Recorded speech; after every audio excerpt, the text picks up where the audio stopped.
Hi, this is Jamie from CapsuleComputers.com, and today we have the Incipio LGND iPad Folio to review here. It's compatible with the iPad 2, the iPad 3, and the new iPad 4. So, let's get this open.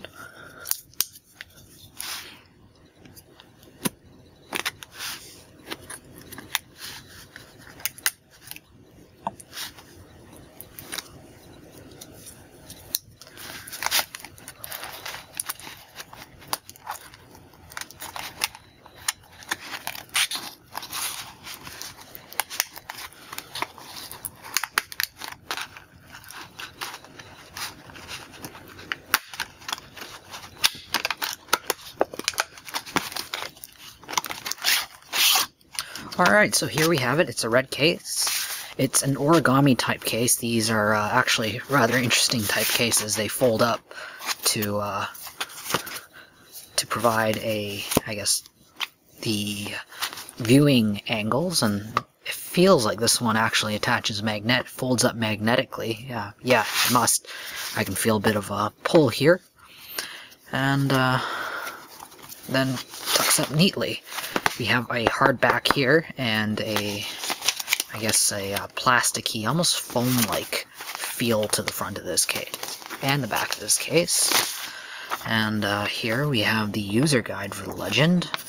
It shows you how to magnetically fold the things up. And here we have the inside.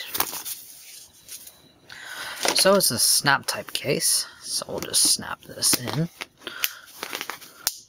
Snaps right on the sides here, and we are good to go. So let's move on ahead to our review. Alright, and we're back and with the Incipio LGND, and I've had some time to review it and put it through its paces. I have to say, I have really abused this case. It has survived some pretty nasty, friction, rubbing, bumping in my backpack as of late. I've returned back to my near daily travels, so unfortunately, my iPad has really gone through the ringer. But this case has held up pretty well. Things you will note is that, as you can see, like at the edges here, you can see these edges are glued down together. Like, I'm trying to see if I could focus this enough to see, but you can see, you can see here that the edges they're glued down. They're not actually, there's no actual stitching on this new back suede. And unfortunately, with all the lumps and bumps and friction, I've noticed that these little threads have started appearing on the edges of the case. It's really bad on the bottom here, but you can see some of it up on the top here too. These could probably really be easily trimmed off. It hasn't seemed to really come apart, like this isn't coming apart. It seems like it's just excess material that's being rubbed off as it's being jostled back and forth in my backpack. The other thing I noticed is this new back suede. It really shows every scratch. I don't know if you can actually see it with this camera. You could barely see it very lightly. But it's pretty noticeable. It's easier to notice it in person. That these ones have every scratch. I could probably just run my fingernail here. As you can see, I'm not actually putting that much pressure, but you can see that a pretty noticeable scratch has appeared after. When you run my finger on it, you can't actually really tell that it's been scratched. But I think this is just simply more. I wouldn't say a symptom, but an attribute that this sort of suede seems to be. If I'm not mistaken, it's pretty common for this sort of material to react like this when it comes to scratches. If you really like your cases to look pristine even after 6 months of owning it, this is not the case for you.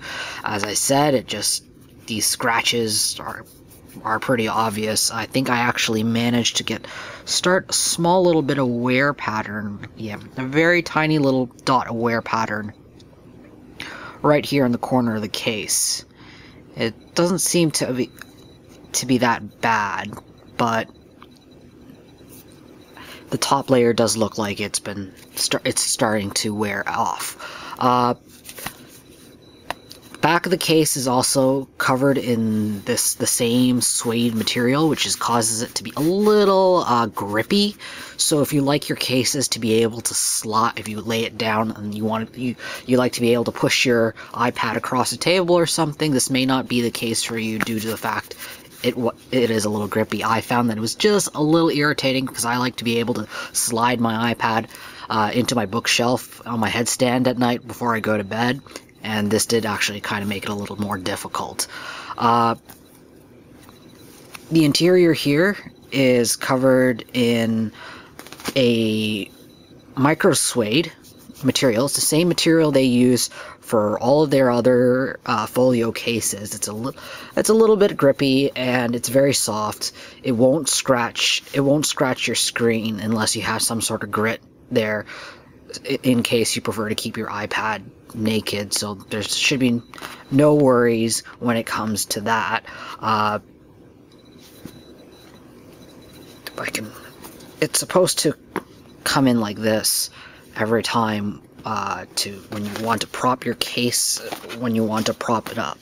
Like, this is supposed to be your viewing angle, and this is supposed to be the typing angle. The one thing I did notice is the typing angle, it is a tad steep for regular typing. I found that I ended up, sometimes I tried flipping it around like this to create a better angle, but unfortunately I don't think this case really was designed to be done like this. It takes up a lot of desk space, and it's not exactly the most secure platform to type on, so a couple times I just ended up resorting to propping it on a book and letting it be.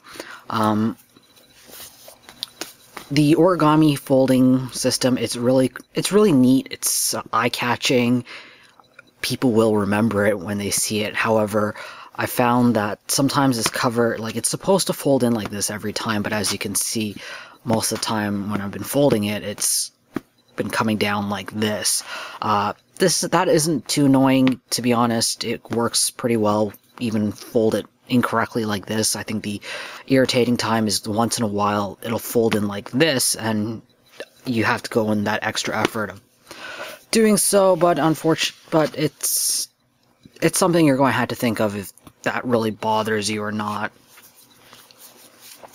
The case installs really easily, as you saw earlier, which is obviously a big plus. The other thing I really like about this case is the fact that it is extremely thin. It does not add a lot of bulk, which is something I really like. The only thing that I really actually had a problem with this case is the fact that the bottom here is really well protected. Everything is very tight. Even this little portion, between the speaker and the bottom of the iPad, actually has a little protective bar here, but on the top we just have one really big open line.